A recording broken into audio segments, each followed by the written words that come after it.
All right, well, welcome, ladies and gentlemen. Good morning.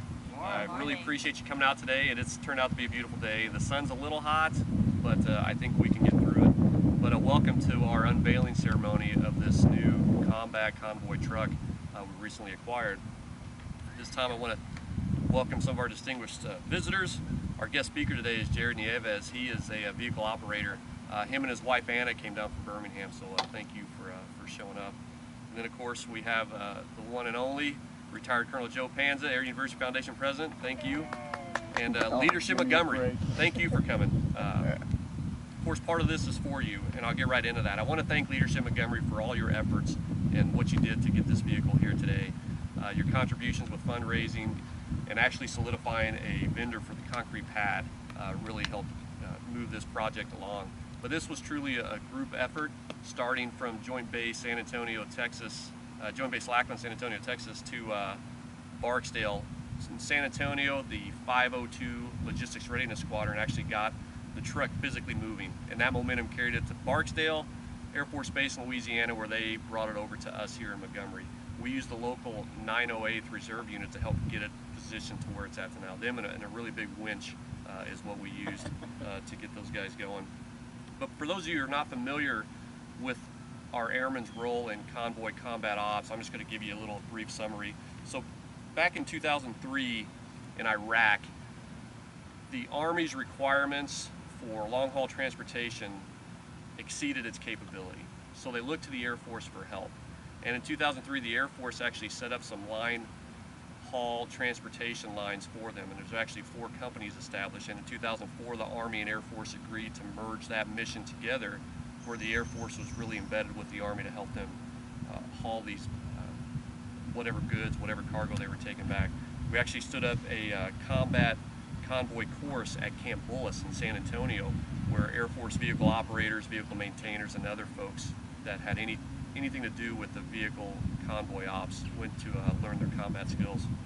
But now it's really an honor to introduce TSgt Nieves. He's currently the Section Chief of Ground Transportation for the 99th Air Refueling Squadron at Sumter Smith Air National Guard Base right here in Birmingham, so he's fairly local.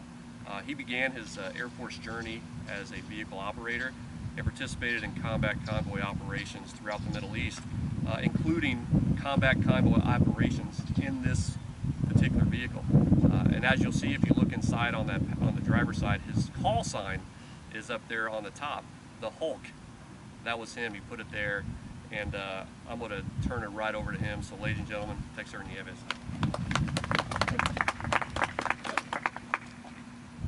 Hello, everybody. Thank you, Chief, for giving me this tremendous opportunity to speak about the combat line haul mission.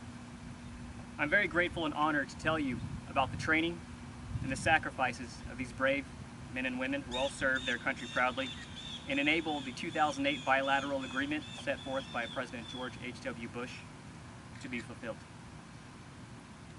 The start of Air Force involvement occurred in October of 2003 when the Army placed a request for forces for airmen to fill 4 light medium truck companies in Iraq. In 2004, the Army and Air Force agreed to employ units to conduct a combat line haul mission supporting the U.S. forces in Iraq.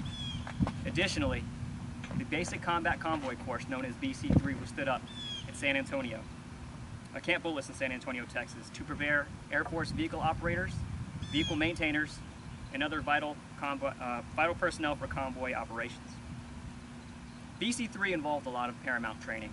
That training included tactical operations, combat lifesaver skills, tactical vehicle qualifications, communication systems training, GPS, navigation, small unit leadership, and much more.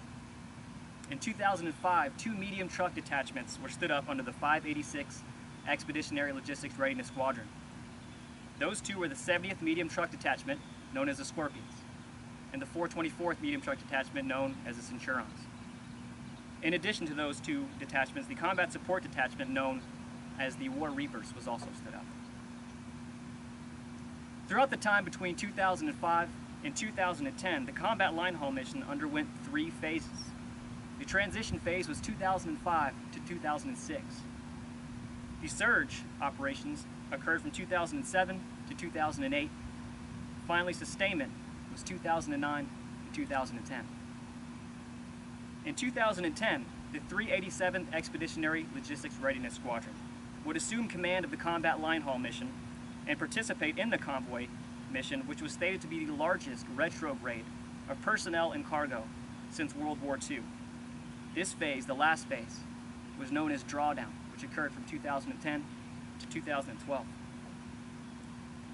Overall, 105 million command miles were driven, or as the last 387th ELRS Commander Lieutenant Colonel John O'Connor would say, 439 trips to the moon. In that time, 2.98 million cargo tons were moved. The very last Air Force convoy crossed back into Kuwait from Iraq on 17 December 2011. On 20 December 2011, U.S. AFCENT and U.S. CENTCOM would approve the request for forces as mission complete.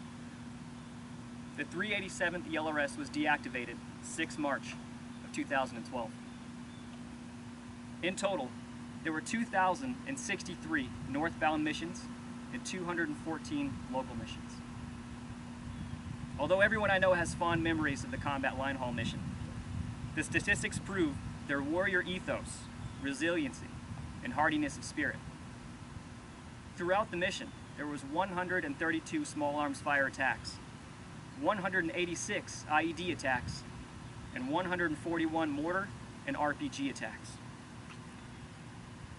In addition to the long hours of driving in a hostile country, each convoy team had to unload cargo and inspect each vehicle within the convoy to ensure loads were secure. Needless to say, our days were long.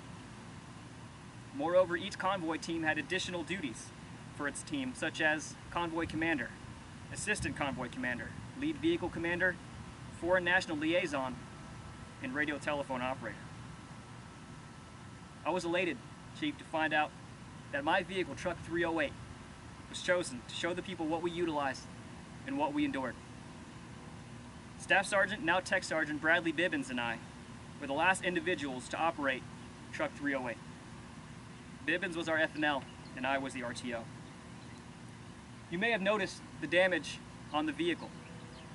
On 19 November 2011, an IED struck the vehicle that Sergeant Bibbins and I were in.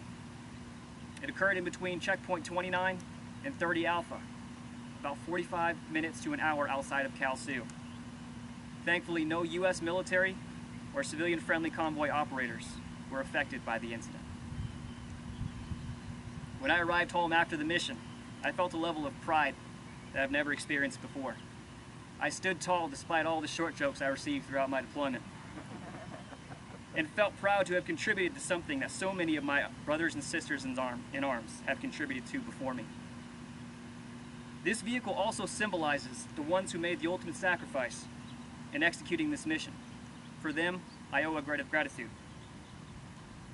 Many would know the rock on the hill at BC3, where it read, "All gave some gave all." Thank you again for being here today and giving me this opportunity to speak about this incredible mission, Truck 308, and the airmen who made this mission a success.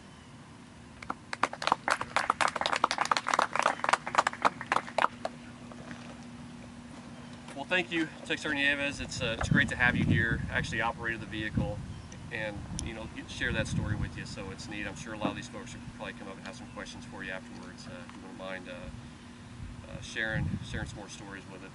Like I want to know why the fuel tank's wrapped up. But we'll talk about that later. But that concludes our ceremony. It was short, it was sweet, but it's going to provide a long-lasting piece to our museum here, to the Heritage Hall, that everyone involved in the combat convoy operation, because it's kind of a forgotten mission. It's an untold mission that a lot of folks don't know it unless you lived it. But their families, the members, they'll be able to come and remember the Air Force's contributions to combat convoy ops by seeing this truck as it sits here every day. So thank you again for coming. I really appreciate Leadership Montgomery helping us out, making this project happen. It's an honor to have you guys here to share in this dedication. That concludes. That's it. Thank you. Very good.